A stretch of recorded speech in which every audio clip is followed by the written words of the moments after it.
Hai sobat semua, apa kabar? Baik kan? Semoga kalian semua sehat selalu, bahagia selalu dan banyak rezeki. Kali ini Mimin mau melanjutkan cerita dari novel Ternyata Suamiku Penguasa. Semoga cerita ini bisa menghibur kalian semua ya, dan bisa menemani hari-hari kalian semua. Oh iya, jangan lupa bantu like dan komen ya biar Mimin tambah semangat uploadnya. Kalau begitu yuk langsung saja ke ceritanya, cekidot.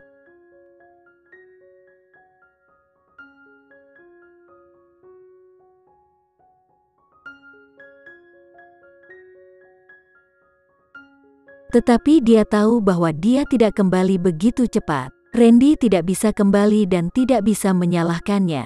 Siapa yang membuatnya meninggalkan ponselnya di rumah Lily 2 hari yang lalu?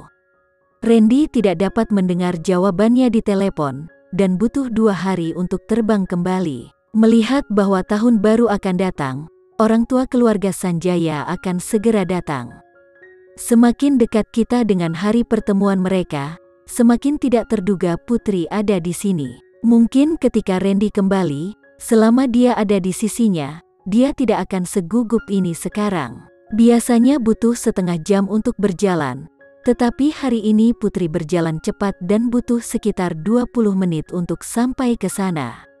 Setelah berjalan selama periode waktu seperti itu, tubuh menjadi lebih hangat. Petugas keamanan membuka pintu untuknya dan menyapanya dengan sopan, "Nona, selamat malam." Putri mengangguk dan tersenyum. Melihat taman yang besar ini, Putri tidak bisa membantu tetapi berpikir tentang latar belakang keluarga Randy dan penghasilannya. Dia tidak tahu berapa banyak tanah yang ditempati, tetapi akan butuh beberapa menit untuk sampai ke rumah utama dari ruang keamanan. Sepanjang jalan, menara, paviliun, bunga, dan pohon tampaknya menjadi tempat yang indah untuk bersantai. Selain rumah tempat mereka tinggal, bangunan utama adalah bangunan gaya Eropa 4 lantai dengan berbagai fasilitas, gimnasium, kolam renang, padang rumput besar di belakangnya, dan lapangan golf. Singkatnya, tingkat kemewahan di sini berada di luar imajinasi Putri sebelumnya.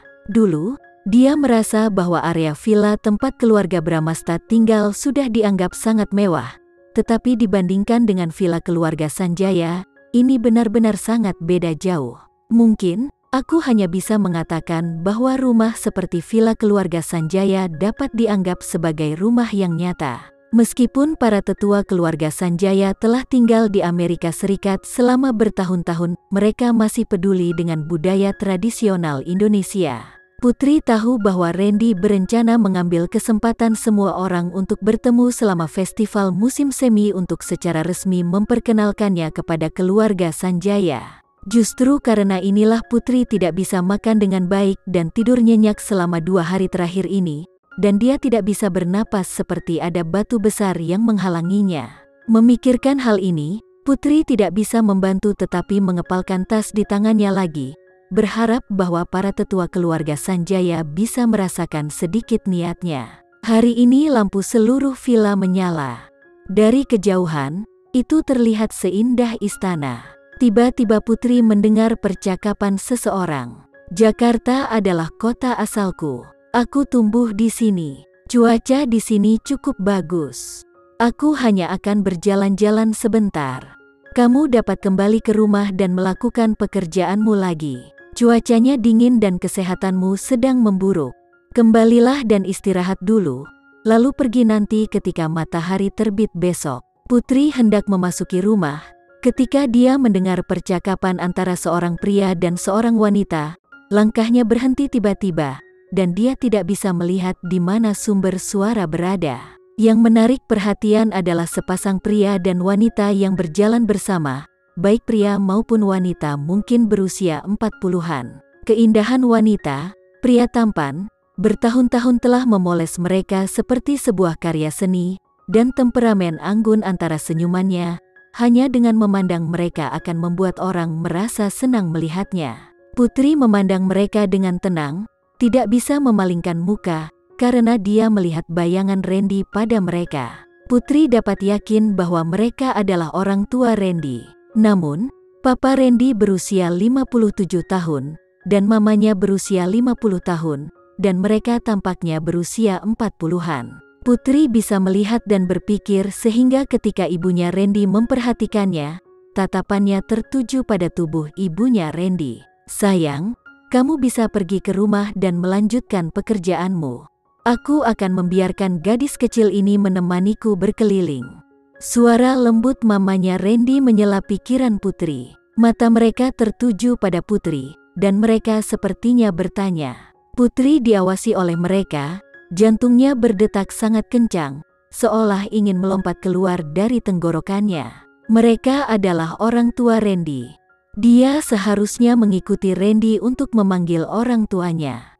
Pada saat ini tidak ada yang memperkenalkan dia di hadapan orang tua Randy.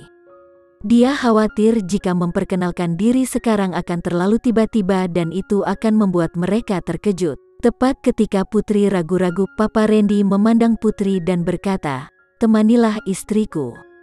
Tolong beritahu aku jika terjadi sesuatu." Mamanya Randy memberinya tatapan lucu. "Kamu selalu melindungiku seperti ini. Apa yang bisa aku takutkan di rumah? Kalau begitu kamu pergilah belanja sesuka hatimu. Ingat untuk memberitahu orang-orang jika kamu merasa lelah." Sebelum pergi, ayah Randy memberitahunya lagi. Melihat papanya memasuki rumah, mata mamanya Randy jatuh pada Putri lagi. "Anak muda, apakah kamu bisa menemaniku berjalan-jalan?" "Baik." Putri ingin mengatakan sesuatu, tetapi terlalu gugup untuk mengatakannya. Melihat kegugupannya, mamanya Randy tersenyum dan berkata, "Kamu pasti pelayan baru." "Pelayan?" Putri tertegun, dan segera bereaksi lagi. Sepertinya mamanya Randy memperlakukannya sebagai pelayan baru di rumah. Dia tanpa sadar melirik bajunya. Apa yang dia kenakan bukanlah merek terkenal, tapi itu tidak kotor. Bagaimana dia bisa dikenali sebagai pelayan baru? "Anak muda, letakkan barang-barangmu di sini dulu dan berjalanlah bersamaku." Mamanya Randy memimpin. Putri menatap tangannya lagi. Dia masih membawa 2 tas besar di tangannya, dan dia tampak seperti seorang pelayan. Mamanya Randy akan mengenalinya sebagai pelayan. Mungkin karena ini alasannya. Mamanya Randy akan mengenalinya sebagai pelayan. Mungkin karena ini alasannya. Putri menemukan tempat untuk meletakkan barang-barang bawaannya, berjalan di belakang mengikuti punggung mamanya Randy, dan mendengar mamanya Randy berkata, "Anak muda, sudah berapa lama kamu di sini?" 2 atau 3 hari ini, Bu." Putri juga mengatakan yang sebenarnya. Dia datang ke sini hanya 2 atau 3 hari dan tidak akrab dengan semuanya di sini. "Oh, jadi begitu?" Mamanya Randy tersenyum lembut dan berkata, "Orang tua, maupun tuan muda, dan wanita muda, kita semua rukun. Jika kamu bekerja di keluarga Sanjaya, kamu akan menjadi bagian anggota dari keluarga Sanjaya. Jadi jangan terlalu formal." Putri dalam hati ingin mengatakan, "Ma, aku tidak datang untuk bekerja di rumah keluarga Sanjaya, tetapi aku adalah menantu perempuanmu." Tetapi dia tidak bisa mengatakannya. Randy bahkan tidak memberitahu kedua orang tuanya tentang pernikahannya, jadi bagaimana dia bisa mengatakan itu? Saat dia berjalan, mamanya Randy menghela nafas panjang. Gadisku kecil Priscilia tidak ada di sana dan rumahnya sepi.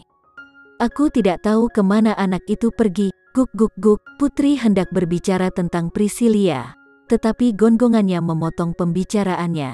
"Momo, jangan menggonggong terus seperti itu." Putri memeluk Momo dan membelai kepalanya dengan nyaman. Setelah tinggal di sini selama 2 atau 3 hari, Putri bisa merasakan bahwa Momo juga tidak merasa bahagia.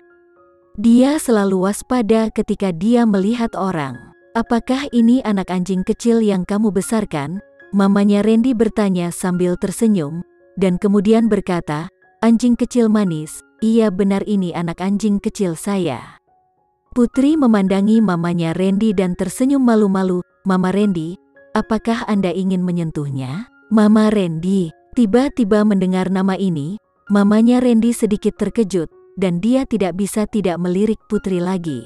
Gadis ini muda dan cantik, dia terlihat sangat lembut, pipinya memerah, dan anak ini memiliki kepribadian yang sangat berbeda dari anak perempuannya siapa lagi kalau bukan Priscilla. Namun, tampilannya juga sama menarik. Bolehkan aku menyentuhnya? Mamanya Randy sangat bersemangat, ekspresinya tampak seperti anak kecil. Tentu saja, Putri memeluk Momo dan mendekati Mama Randy. Mama Randy mengulurkan tangan dan mengusap kepala Momo. Momo juga sangat bijaksana, mengusap kepala kecilnya di telapak tangan mamanya 2 kali. Apakah Anda ingin memeluknya? Momo sangat lucu dan imut, dan Mama Randy tidak bisa untuk tidak memeluknya. Putri menyerahkan Momo kepada ibunya Randy. Dia ingin Momo memanggilnya nenek, tetapi dia merasa ada sesuatu yang salah. Dia belum mendapatkan pengakuan dari keluarga Sanjaya.